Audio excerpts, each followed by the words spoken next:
Ang programang ito ay hatid sa inyo ng PAGCOR. Get ready for an intense, extreme, exciting experience.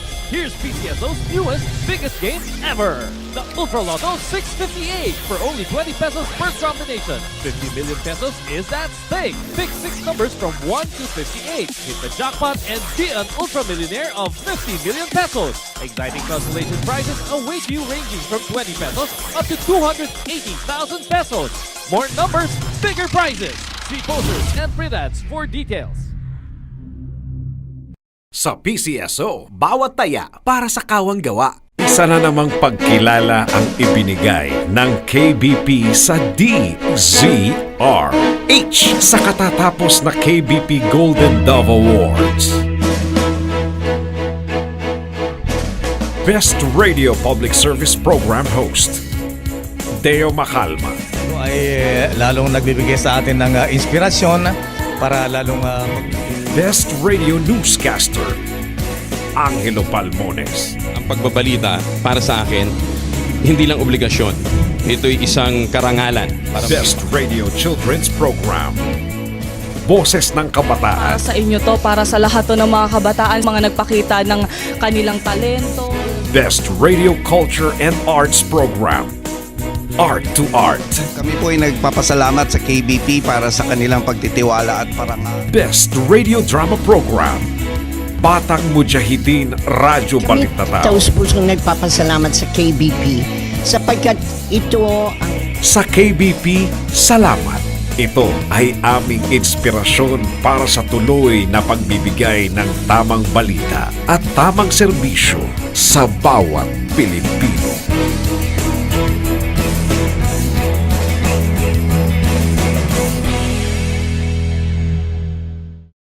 Calling all fundraising organizations. Be a partner of PCSO to its newest project, PCSO Partner Tayo. Interested parties may visit the PCSO Product and Standard Development Department, 3rd floor, Conservatory Building, Shaw Boulevard, Mandaluyong City. You may also visit any of our branches in your vicinity or province or email us at pcso_marketing@yahoo.com. Partner tayo sa pagtulong sa Pilipino. Nakakatulong ka na, umaasenso ka pa. Ang programang ito ay hatid sa inyo ng PCSO.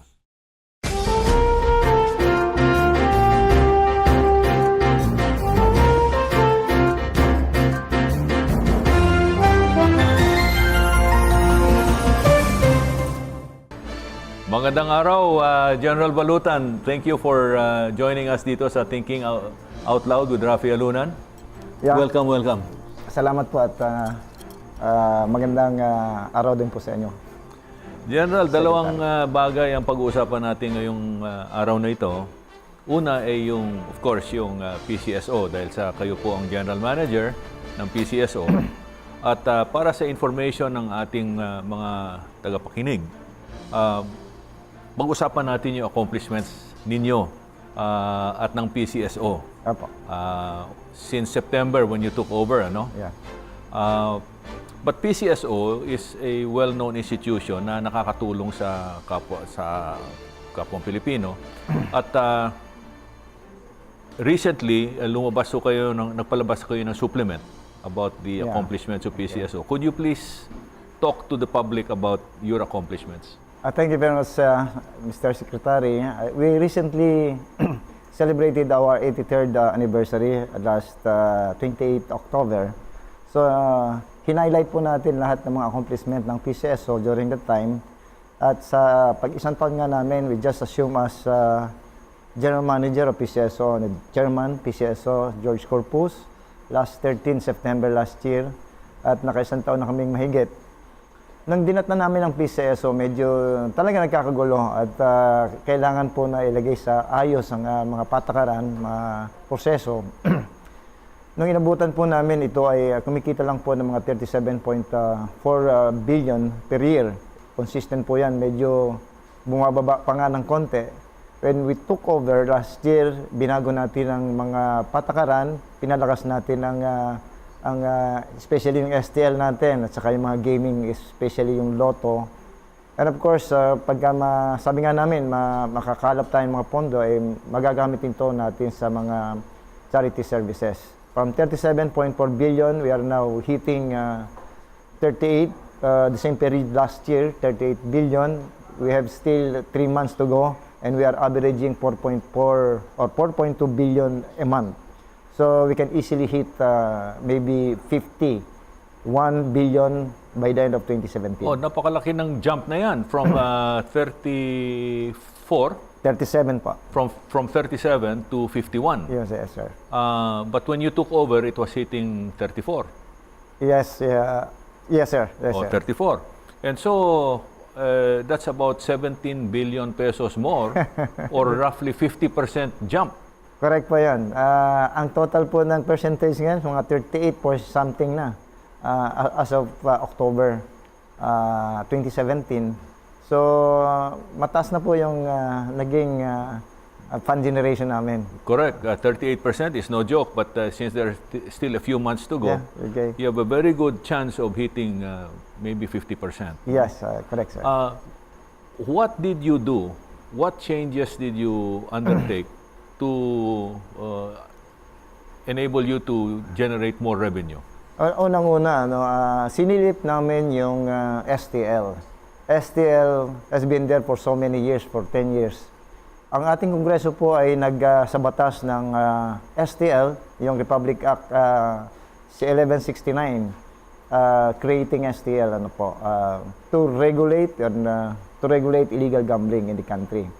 Since everybody was in agreement that weteng, masyaw, and other illegal games can no longer be eradicated, ito po ang ginawa ng gobyerno. Kaso lang po, noong 2006, ginawa po itong legal front, so to speak, na ginamit ng ating mga illegalista na magtago sa legal na STL. So, yung mga weteng na yan, lalo pang naging lumakas. Nung dumating kami last year, tiningnan namin ito. May mga probinsya na 18 original na provinces like Batangas, Quezon, Laguna, Nueva Ecija, Pampanga, Bulacan. Malalakas po itong kumita ng weteng nung sinilip namin. They are averaging 350 to 400 million a month. But they are only remitting only this much, mga 20, 25, 30. So under reporting, under remittance po ang ating gobyerno. Doon tayo natatalo. Nung pumasok po kami, tinasan po namin yung ingreso nila. Tinatawag po natin na Presumptive Monthly Retail Receipts or PMRR na kailangan nilang i-meet ito almost 200%. Kung hindi, ito yung magiging grounds ng kanilang disqualification. So, ang nangyari po noon, i-minimit nila ito ngayon. So, for example, yung Batangas is ganito lang yung binibigay niya, na 20-something, ngayon nagbibigay na siya ng 124 million a month. Okay. And we have 18 provinces, original, then we expanded this now to 80 provinces nationwide. So yung incremental na 17 billion that you expect by the end of this year from 34, halimbawa you hit 51. Yes, sir. Yung anong share ng STL doon? By the way, STL is small town lottery. Oo. Anong share na sa increment ng STL? Ang share po ng STL doon is last year, no, inabutan po namin dyan is 4.7 billion lang na kinikita per year. 4.7 out of 34. So Yes, sir. Basically, mga 12-15%. Ganun. Correct, sir. Oo. Correct.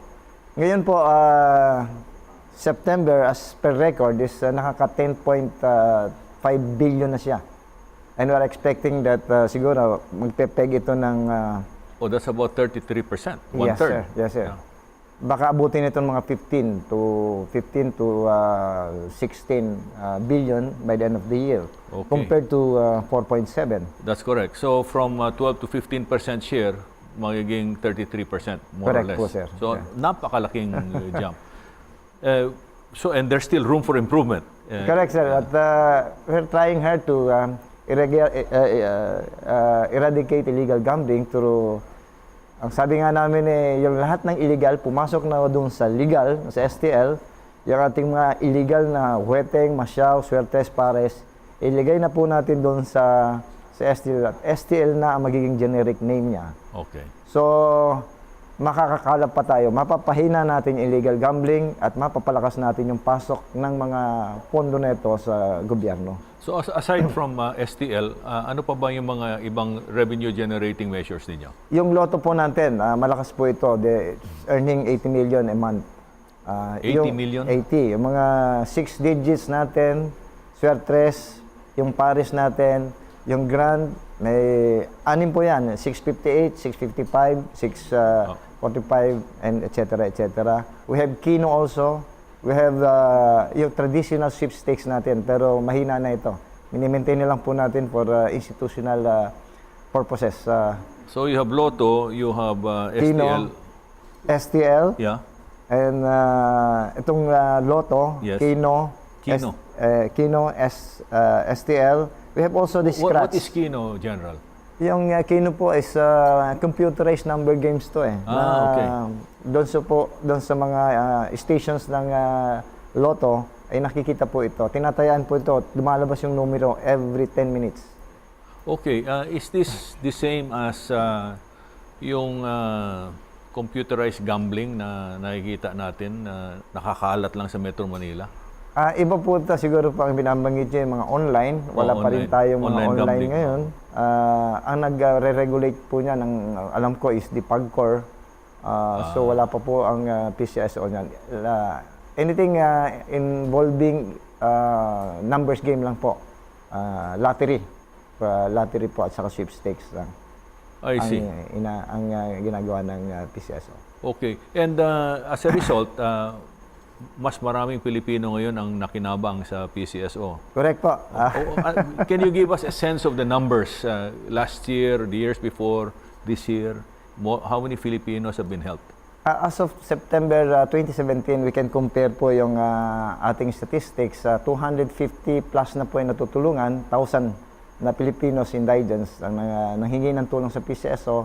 Compared to last year, mga 160 lang, ganun yung mga figures natin. So nadoble. Ang ibig sabihin po, kung nag-increase yung fund generation mo, parang nag-i-increase din yun ang hingi ng tulong. Marami na rin kaming in-expand ng reach natin. For example, yung ating branch offices nationwide, from more than 46 lang last year, naging 60 na ngayon. 60 branches. 60 branches. Ito mga branches na ito ay may mga pondo po ito.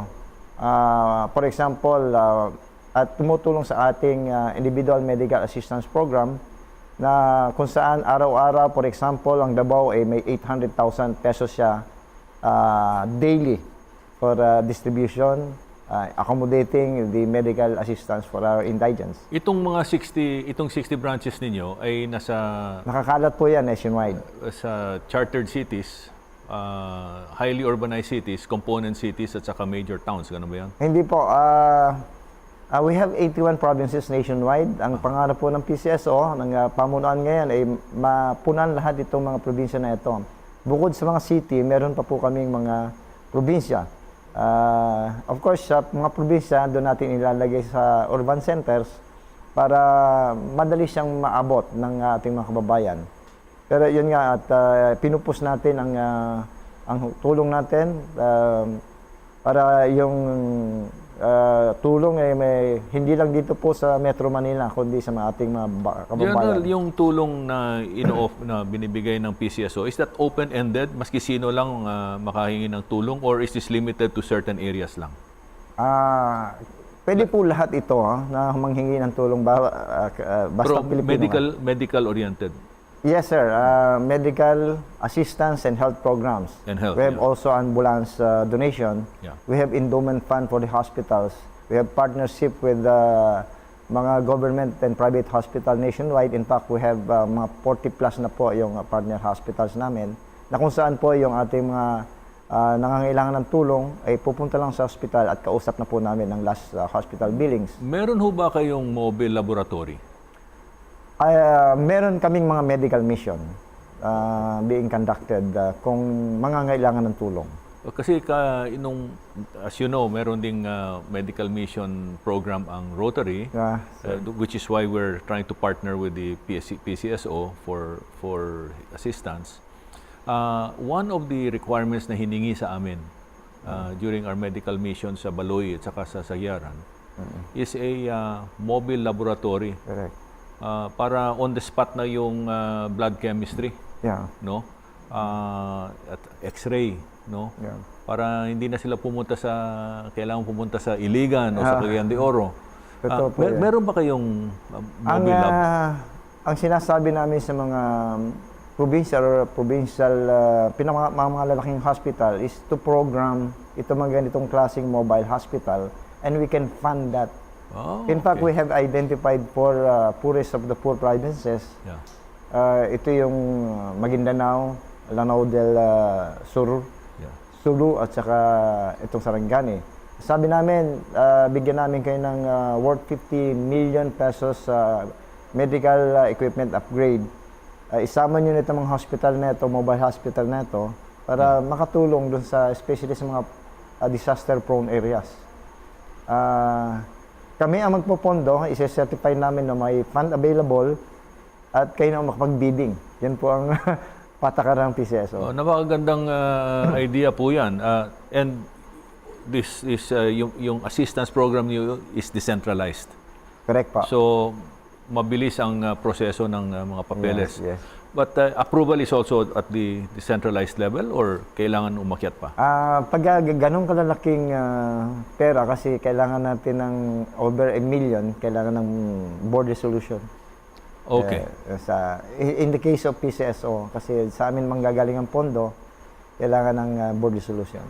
Yung mga nangangailangan ng tulong ho ninyo, in terms of timing, i-estimate nila yung how long it takes. Kasi kung minsan, hihingi yan ng tulong dahil sa hindi sila makakabayad ng hospital bill. Apo. At hindi naman sila papalayaan ng ng hospital hangga't mabayaran, ano? So how long does it take to process a request? Sa amin, basta na-enroll ka sa isang hospital na ni-recognize ng PCSO, andun na yung records mo, habang ginagamot siya, na ipinoprocess yung papel, yung last hospital billings ang pag-uusapan, after i-minus o deduct yung PhilHealth, for example, mga medical insurance niya, and of course yung senior citizens discount, all others, yun na po yung binabayaran ng PCSO.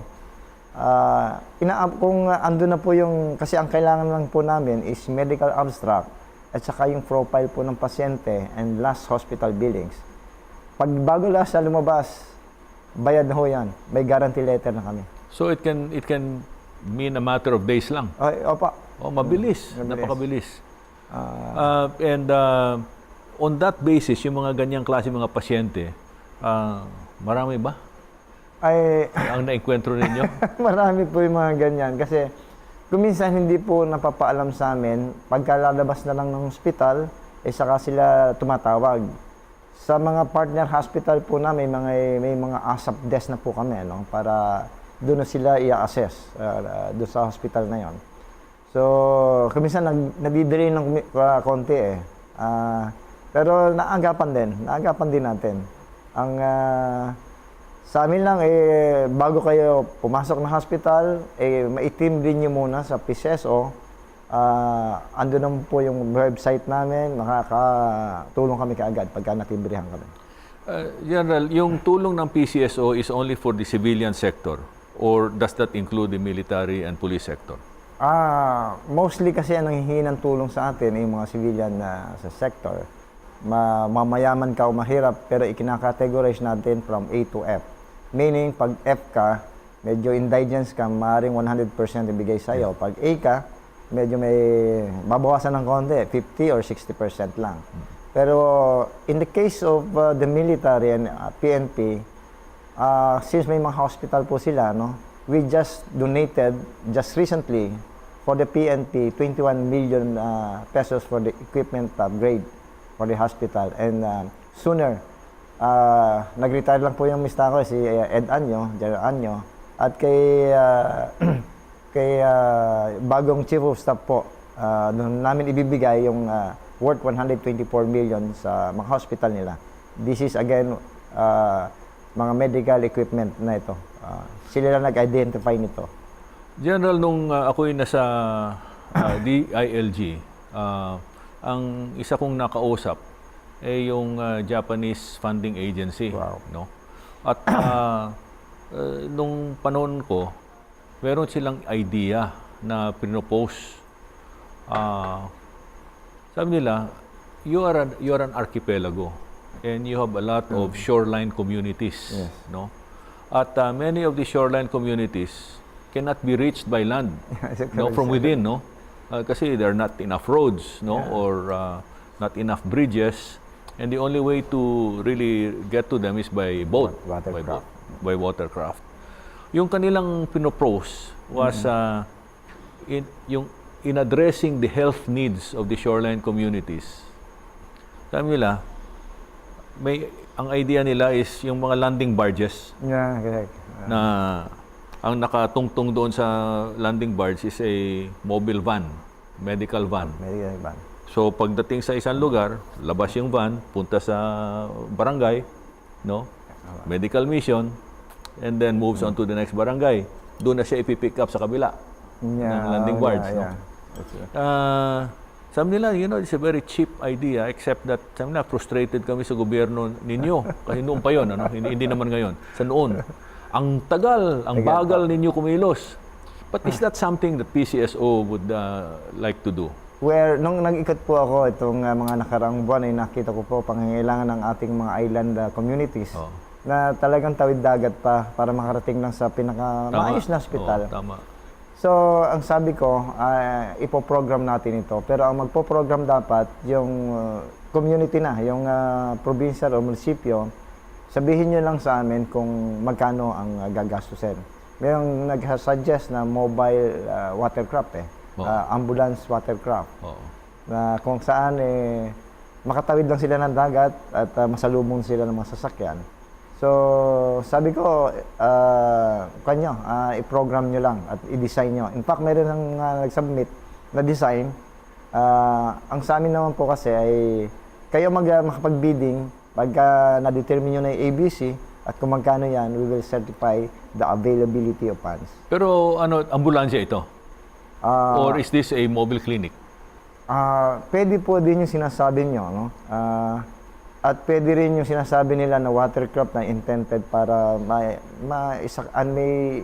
na watercraft na andun na yung basic equipments like oxygen, yung flatbed na yan, spine board, and medical kit para pag i-transport siya, along the way, matitreat pa siya. Yeah. For example, meron tayong dalawang special support vessels. Correct. Yung landing dock ship. Landing dock ship, LD. At sa loob ng LD, may dalawang LVTP. Yan, pwedeng sakyan yan ng di ba? Pwede na gamitin yun. In fact, we donated to the Navy worth mga 10 million pesos ng medical equipment nila for the LD alone. Dalawa po yun. So, pinabili namin sila ng mga kailangan nilang at naangkop dun sa barko.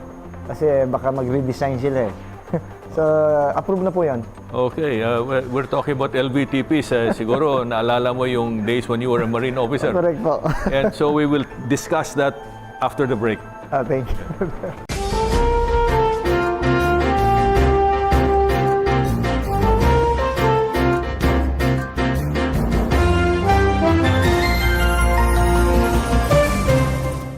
Ang programang ito ay hatid sa inyo ng PAGCOR.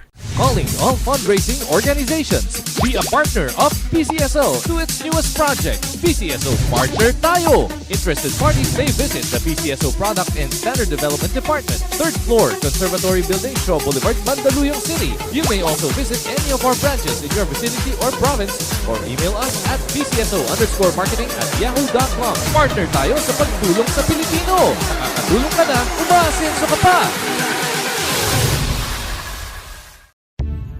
Reklamong totoong pinakikinggan. Reklamong talagang pinag-uusapan.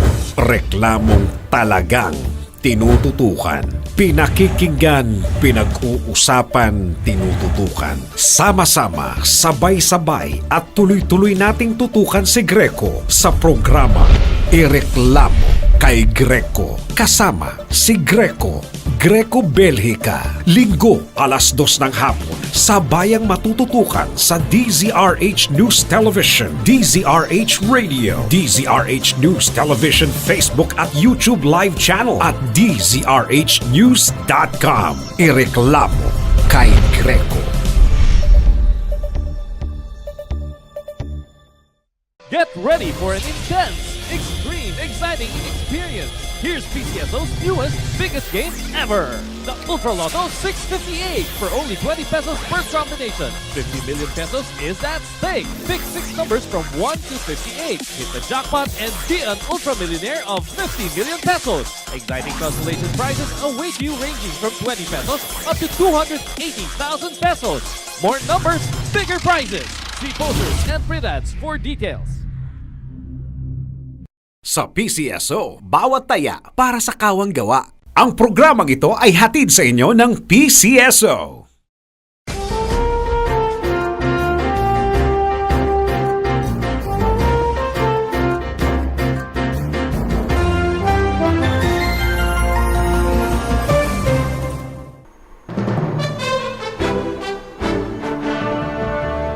Okay, welcome back, General Balutan.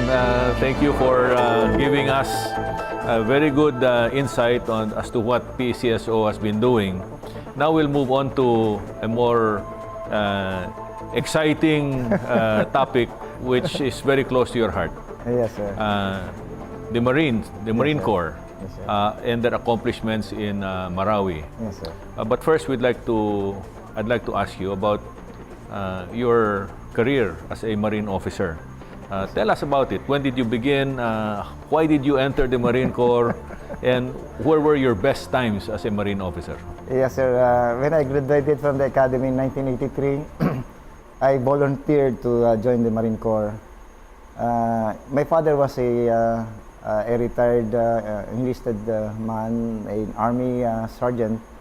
But when I selected yung Navy, sabi ko Marines ako. Just to have a resemblance of the army ways, fighting on the ground. So from then on, an assignment na sa field. From platoon commander up to the brigade commander. I've been in Mindanao for 20 years. I've been in Marawi for more or less 2 years. So nakumpleto ko po yung aking billet sa mostly in the operational environment, sa frontline. Nung aking kabataan, so to speak. When did you retire, General?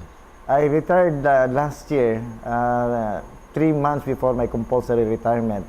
I was retired effective 01 August last year. My compulsory retirement is 17 October 2016. Okay, so you encountered the major battles in Mindanao. Yes, sir. Naranasan mo lahat yun? Yeah po. Yung Zamboanga, yung correct po. the time of President Yung Era, all-out war. the all-out war, no? Yes, sir. And then naranasan na rin ninyo yung urban combat doon sa Zamboanga, yung Zamboanga siege na Yes, sir. tinatawag. Yes, sir. Yeah. But ang pinakamabigat niyang una nating dinanas as a country ng armed forces noon is the all-out war. That war was nangyari ito sa Kauswagan at inabot po ata ito ng 4 months din. So the Marines from Palawan went there to rescue mga 200 po ng mga hostages sa Kauswagan, and then from there we almost by foot, crossed 3 provinces in 3 months. Sa lahat po ng pagkakataon along the way, talagang gera. And my battalion, numbering about 500, was reduced to 175 after my last encounter. Napakataas ng casualty rate. Why? Abu Bakar. Why is that? There are a lot of wounded, and I have more or less 12 killed in action. Yeah. Pero puro wounded po ang nangyari sa amin. Yeah. Anong dumali sa inyo? Ito, may mga sniper na sila noon, meron silang RPG, may booby traps, IEDs, meron na sila. Doon, karamihan nawuwunded yung Marines. IED. IED. And of course, they are on the defense, especially when we first attack yung John Mac doon sa Kauswagan, sa Lanao del Norte. Then, eventually, yung Camp Bilal, the third largest MILF camp. And then, nag-swing kami, yung Camp Busra naman, where... Busra, yes. And then, finally, yung Abu Bakar sa Maguindanao. So, Abu Bakar is ito yung kuta ng MILF. correct po. Ito yung pinaka-largest where the late Hasim Salamat stays during those times. Okay, at saka yung mga iba naman na you mentioned, ito yung mga supporting na kuta. Yes, sir. Yes, sir. Basically, Camp Bilal is the complex po ito na pinagtataguan ni, remember, Commander Bravo. Yes. And, yung pumunta sa BIFF. correct po. Correct. And yung Busra naman, mga bimbatas yan, yung mga sa MILF. Yan sila dyan ang kampo nila. Okay. And then so you retired last year or 2 years Yes, sir. ago. Yes, sir. How did you support the latest conflict that we had, which is the worst conflict since World War Wow. II in terms of urban warfare? Paano nakatulong ang PCSO doon? Anyway, we just celebrated our 67th Marine birthday yesterday. Yes. With, according to the records, the Marines suffered 35 killed in action and 335 wounded in action. Yun yung pinakita sa video po kahapon. At after 2 months of intense fighting dun sa Marawi, 24 May po ata yun, 63 dead and 135 wounded. 335 wounded 335. and 35 35 and killed. 335. Okay. So, after 2 months, nagpunta na po ang PCSO doon, inassess namin. But during that time, may dala-dala na po tayong gamot na worth 5 million pesos. Particularly, yung mga medicines na ito for treating wounds. And also, nagbigay din tayong tubig. And also, nung nakita natin, nahihirapan sa evacuation because nakita ko po yung ating mga kasundaluhan doon sa Camp Evangelista Hospital sa Cagayan de Oro. Punong-puno po yan. At wala na mapaglagyan. Nag-donate tayo ng 2 ambulansya. At sinagot na rin po ng PCSO yung hindi ma-accommodate doon sa Camp Evangelista na i-confine nila sa labas ng sa city. Sa private hospital. Private and government hospital sa Cagayan de Oro City. Ilan sila noon at that time? Okay. Hundreds. Hindi naman, siguro inabot po na mahigit 500 yan eh. 500 na wounded at a time. Pero these are lightly wounded kasi yung mga maluba dinala sa Viluna. Yes, sir. Yes, sir.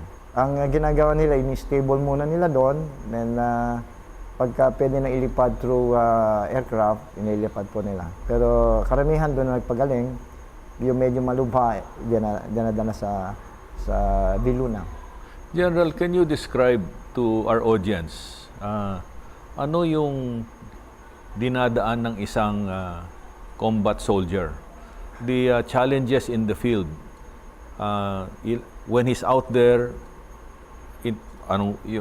yung problema sa tubig, sa pagkain, sa tulog. Yes, yes. Can you describe how it is? Para maintindihan ng ating...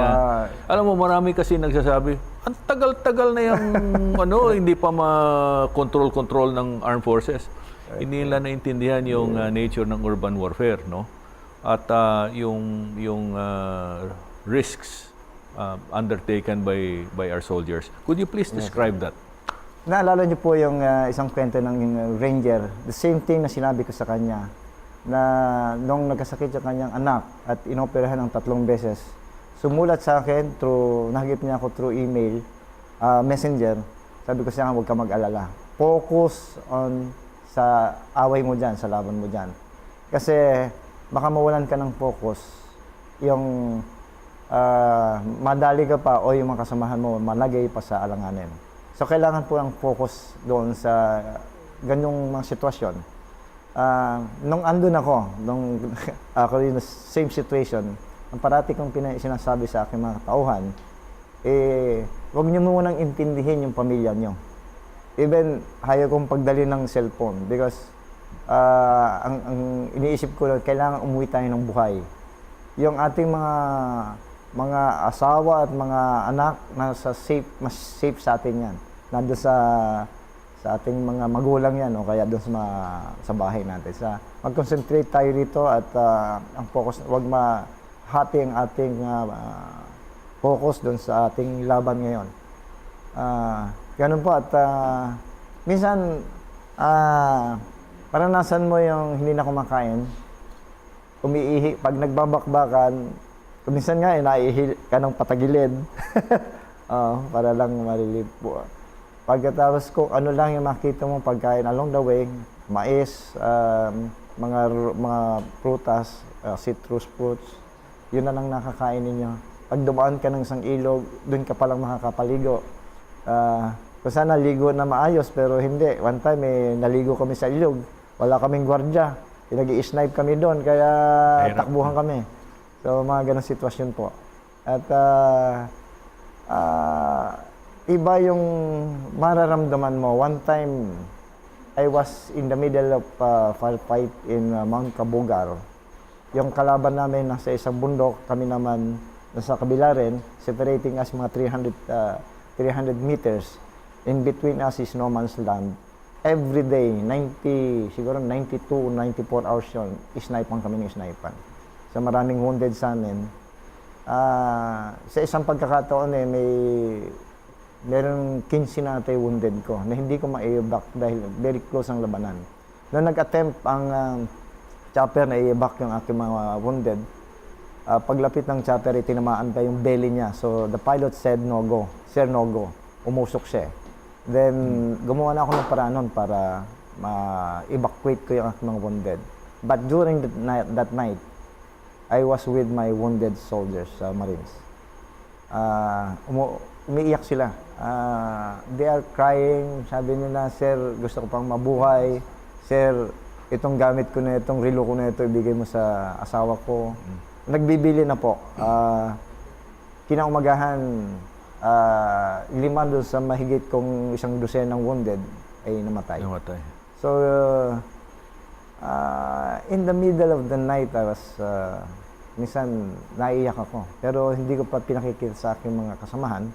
Dahil pag nakita nila yung kanilang leader na medyo malambot, o baka paghinaan sila ng loob. So, but really, talaga maraming drama na nangyayari dyan pag nasa battlefield ka. Talagang hindi mo ma-describe.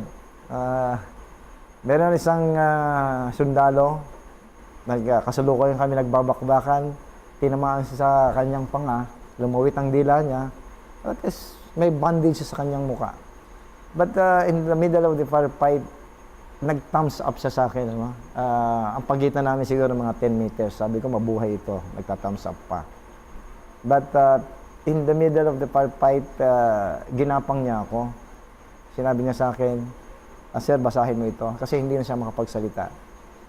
Sinabi niya sa akin, pinasa ko naman, sabi ko, Sir, make representation to the President of the Philippines. Sabi niya, and even to the Chief of Staff, for the replacement of my broken jaw.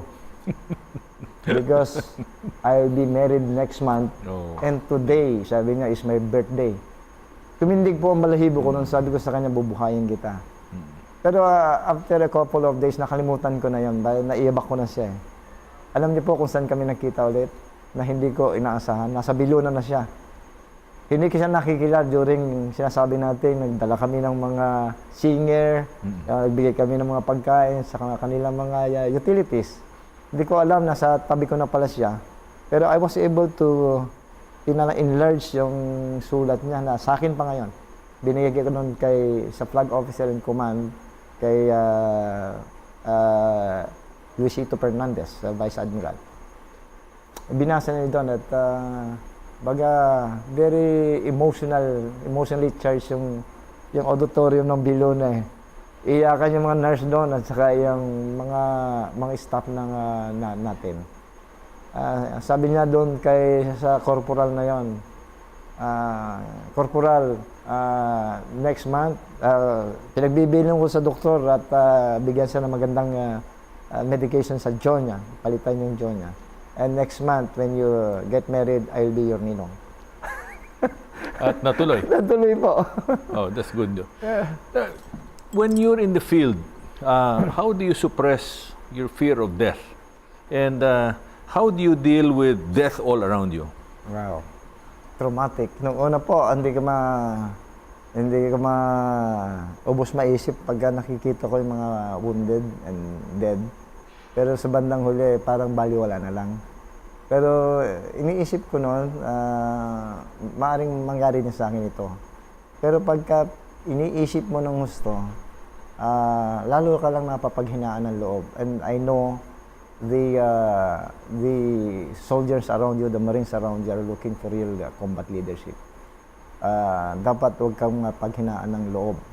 So, ang sabi nga natin, iba yung leadership sa wala sa combat at iba yung nandun sa tunay na laban. Yung pagkatao mo nagiging iba rin. Parang Superman ka na nagagawa mo lahat. Maybe because of the fear, maybe because you want to survive, maybe because yung kasamahan mo kailangan ka. At sa lahat, kailangan ka ng pamilya mo na makauwi ng buhay. Yun yung kailangan, basically survival. This must be very hard on the wives, no? Correct, sir. Because they only have their minds to deal with at saka yung doubt, yung kaba, not knowing what's happening to you, no? It's bad on the wives and the children as well. Correct, no? sir. Who takes care of them? During, yung all out pa na yun, during mayroong isang episode na hindi ko makalimutan. Yung wife ko, hindi niya alam yung nangyayari nasa frontline kami, kung ano yung kalagayan ko na doon. Sabi niya, pinagalitan niya yung paymaster namin kasi nga, na-delay yung sweldo. Yung araw, 2000 hindi pa tayo ATM noon sa sobre-sobre pa. Binibigay ng in cash. Na-delay siguro ng mga 2 weeks. Uy. 2 weeks. Pinagalitan niya yung paymaster. Ba't hindi yung binibigay yung aking sweldo ng mister ko? Ma'am, baka pwedeng, sabi ng Master Sergeant Paymaster ko, ma'am, baka pwedeng bukas na lang. Bakit? Sabi niya, kasi yung mga kasama ni Sir na mga namatay, susunduin pa namin sa Villamor. Hindi niyo na Di ma'am, may 5 pa pong patay si Sir na nagulat siya, ganun na pala yung sitwasyon. Umiyak na lang siya at sabi niya, bukas na lang, Master, kukuhanin niyo. So naramdaman niya na ganun kahirap kumita ng pera. Pero sa Marines o Navy, Army, Air Force, meron bang support system, built-in support system to take care of the wives and the children while the husbands are out in the field? Meron naman na organization ng mga, for example, Philippine Marine Corps Ladies Association. Yeah. During the times of ganito nasa kagipitan, meron silang pag-uusap at kung anong gawin nila para makatulong dun sa mga especially sa families na naiwan. And they, of course, all parati silang nandyan. Pagka dumating na kayo, dumating yung mga wounded ninyo, kasama sa hospital yan, kasama doon sa sasalubong sa inyo. Yung mga namatayan na mga pamilya, sa panahon namin, ang policy namin sa PNP was no different from the AFP. Yes, sir. Na pag namatay yung sundalo o pulis, yung asawa bigyan agad-agad ng trabaho, no? At saka we take care of the education of the children. No? Correct po. Merong foundation and meron kaming fund for that. Nakaipon na rin ng Marines at saka yung Navy para pag may mga sitwasyon na ganat na wala yung magulang, yung sundalo, may bibigay ng suporta. I understand ngayon, 200,000 nata. Yung automatic po yan. Yung initial na binibigay sa namatayan. From the standpoint of a bemedaled combat officer, ano yung mga lessons learned na makukuha natin dito sa latest conflict in Marawi? What did you see what areas do you see where the AFP and the PNP can improve in dealing with terrorism in an urban setting? Wow. Unang-una, ngayon lang natin naranasan yung mabigat na labanan sa urban. We started in Zamboanga City and then here in Marawi ay masyadong mabigat po ito. Kailangan pa natin ng mga equipment na for urban warfare. For example, yung night fighting system natin. That we can snipe any time of the day, even during night time. Number 2 is our drones. Kasi ang nangyari sa Marawi at sa Zamboanga, kailangan meron kang mata sa itaas. Even the Maute group was using drone so that they can be guided by the drone para makapag-snipe sila. Number 2, armor. Kailangan nating armor. We cannot see the enemy sa urban kung saan ang gagaling. Kaya nakita natin yung mga armor natin, may mga konpayan. Nilagyan nila ng 2000 pa yan, ng year 2000 nilalagyan namin ng mga kahoy para yung sumusunod na sundalo, kaya marino, hindi mag-ricochet yung bala. Tama. At saka pagtitirahan siya ng B-40, kanya ka agad, sasabog ka agad na hindi pa dumadating doon sa metal. Madedetonate niya kaagad, matitrigger niya kaagad na sumabog na siya. General, how about, and I think parang narinig ko ito kay Presidente Duterte nung kausap niya yung dating kalihim ng Department of Health. I think he wanted field hospitals. Correct, sir. No? Kasi parang kulang tayo sa mobile field hospitals doon sa mga combat areas. Yun ang dapat i-program po ng ating armed forces. Makakatulong kaya ang PCSO correct po. We can support that. Yeah. Yung tinatawag na MASH. I think the US forces call it MASH. No? I do not know what it's an acronym. They can do minor operations, surgical operations. Trauma. Trauma. Yeah, especially yung mga wounded, they stop the bleeding. Pag na-stabilize na, then evacuate. Evacuate to a higher level of care. Correct. So, pwede po natin, kaya lang, may mga model na ganun, nakita ko, imported yung iba. Collapsible tents yan. Oo. Kailangan maka-manufacture na tayo ng local natin para Dapat. yung suited yung sa local environment natin, terrain. Yun po ang kailangan natin. Nakita po naman natin yung mga wounded natin sa Marawi, napakarami.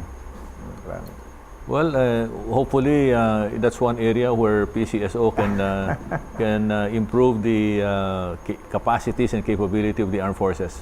On that happy note, General Balutan, maraming salamat for being our guest today, and we look forward to seeing you in the future. Thank you very much salamat po. Secretary Rapi.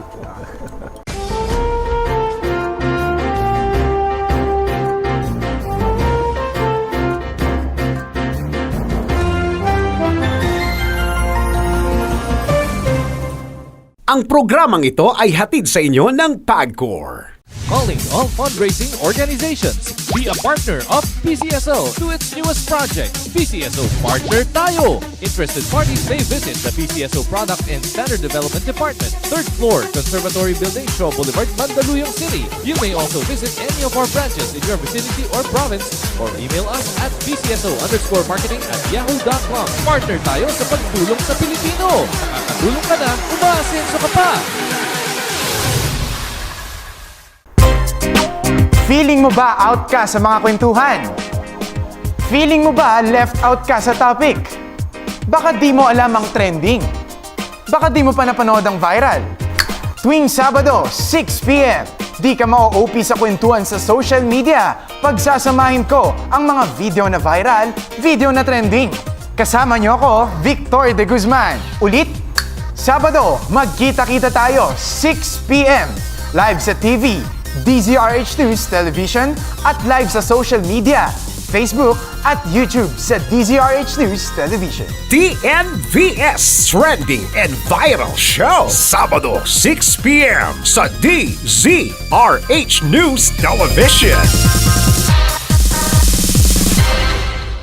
Get ready for an intense, extreme, exciting exciting experience. Here's PCSO's newest, biggest game ever. The Ultra Lotto 658 for only 20 pesos per combination. 50 million pesos is at stake. Pick 6 numbers from 1 to 58. Hit the jackpot and be an ultra millionaire of 50 million pesos. Exciting consolation prizes await you ranging from 20 pesos up to 280,000 pesos. More numbers, bigger prizes. See posters and print ads for details. Sa PCSO, bawat taya para sa kawang gawa. Ang programang ito ay hatid sa inyo ng PCSO.